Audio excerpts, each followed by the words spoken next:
Assalamualaikum warahmatullahi wabarakatuh. Alhamdulillah wassalatu wassalamu ala rasulillah. Allahumma salli ala sayyidina Muhammad wa ala ali sayyidina Muhammad.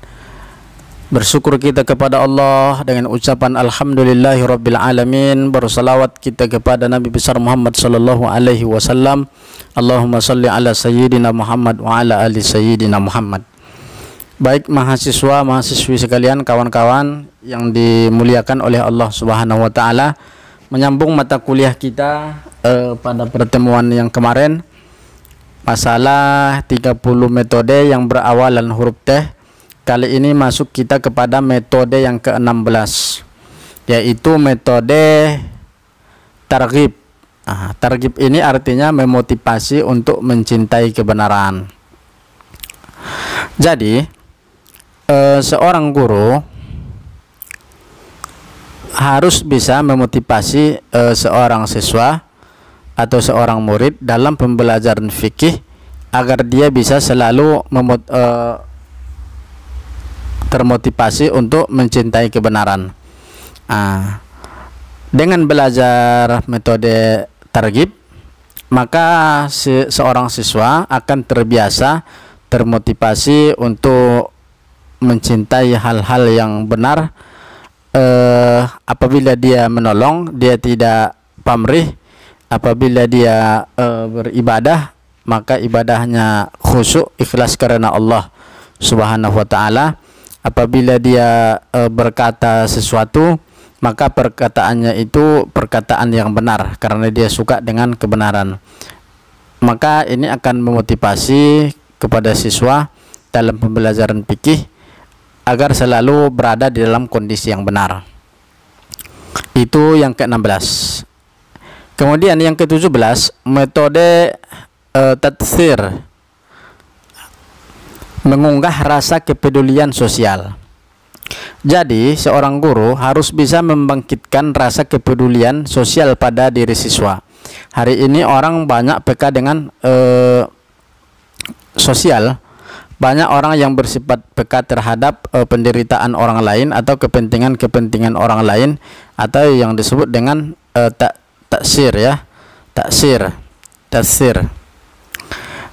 Maka seorang guru nanti akan didorong, seorang guru nanti diharapkan ketika belajar sholat, ketika mengajarkan materi sholat berjamaah, maka nanti konotasinya atau konteksnya kepada kepedulian sosial. Sama-sama ruku, sama-sama sujud, sama-sama sholat, sama-sama salam. Artinya apa? Kita yang pertama semua ini sama. Yang kedua ternyata kita harus berjamaah, ya. Apabila ada satu kawan kita yang sakit, kita harus menolong. Apabila satu daripada saudara kita yang sekampung setempat itu anaknya tidak makan, maka kita bisa merasakan itu sehingga kita mudah untuk menolong. Itu yang disebut dengan metode menggugah rasa kepedulian sosial, dan guru diharapkan harus bisa itu. Kemudian yang ke-18, metode tahrid, ya. Tahrid, mengobarkan semangat. Jadi seorang guru bisa mengobarkan semangat siswa untuk mencapai rintangan yang besar atau kekuatan yang lebih besar. Begitu juga dalam belajar, murid-murid atau siswa-siswa yang tidak semangat, kemudian bisa guru mengobarkan semangatnya lagi. Ini adalah hal-hal yang luar biasa, sehingga di dalam pembelajaran yang aslinya nanti di dalam masyarakat, maka dia akan semangat, selalu terlatih di dalam menghadapi rintangan, di dalam menghadapi cobaan. Berapa banyak hari ini siswa generasi kita yang tidak mau, yang tidak bisa diuji, tidak tahan uji, sehingga mentalnya mental kerupuk, mentalnya mental tempe, mentalnya tidak kuat. Apa yang salah? Yang salah sebenarnya orang tuanya. Orang tuanya tidak mengajari anaknya metode tahrid tadi. Kemudian yang ke-19 ada yang namanya metode tahdid. Tahdid ini mengajak, yaitu menyampaikan ajakan kepada orang-orang yang mampu melakukan sesuatu perbuatan baik tetapi tidak melakukannya. Yang boleh jadi karena tidak tahu atau karena lemah semangatnya, karena itu mereka perlu diajak ya, perlu diajak. Metode mengajak, merangkul, ini penting juga. Kemudian yang ke-20, metode tadarus, mengulang-ulang. Maka banyak orang-orang tua dulu kita berkata lancar kaji karena diulang. Maka sebenarnya metode tadarus ini, metode mengulang-ulang ini dalam pembelajaran fikih dapat dapat menajamkan hafalan kita, kemudian memperlancar kita dalam mengingat sesuatu.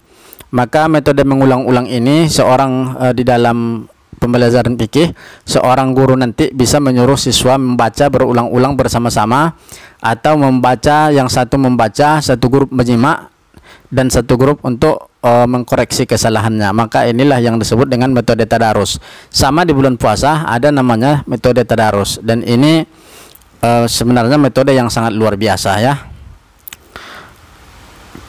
Kemudian metode yang selanjutnya, yang ke-21 adalah metode tajwid atau memberi bekal. Menyiapkan bekal baik materi ataupun moral untuk menghadapi kebutuhan masa depan atau tugas-tugas yang akan datang. Bentuk pembekalan itu adalah dapat berupa latihan keterampilan atau perluasan wawasan atau pemberian bersifat materi. Jadi dalam belajar fikih, strategi pembelajaran fikih, siswa kita itu diberi pembekalan latihan keterampilan untuk menghadapi hari esok. Yang ke-22 adalah metode tajrib, mengadakan masa percobaan. Artinya adalah melakukan percobaan terhadap sesuatu dalam masa tertentu untuk mengetahui keadaan sesuatu itu, dan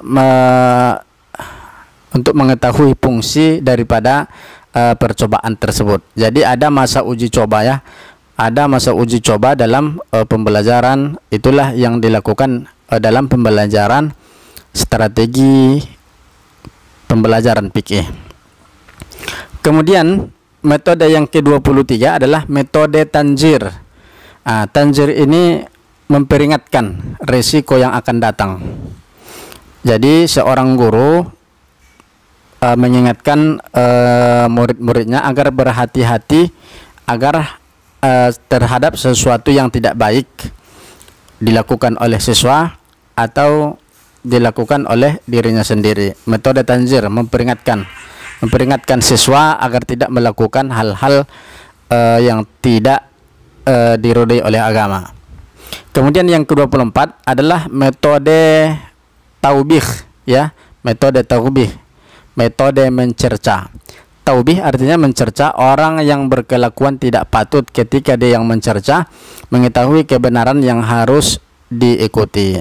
Metode mencerca, artinya mencerca di sini bukan mencerca seperti kita ya, akan tetapi mampu berkata jujur kepada seorang siswa. Apabila yang dia lakukan itu salah, kita tegas, kita tidak suka dengan apa yang dia perbuat, maka metode ini disebut dengan metode taubih.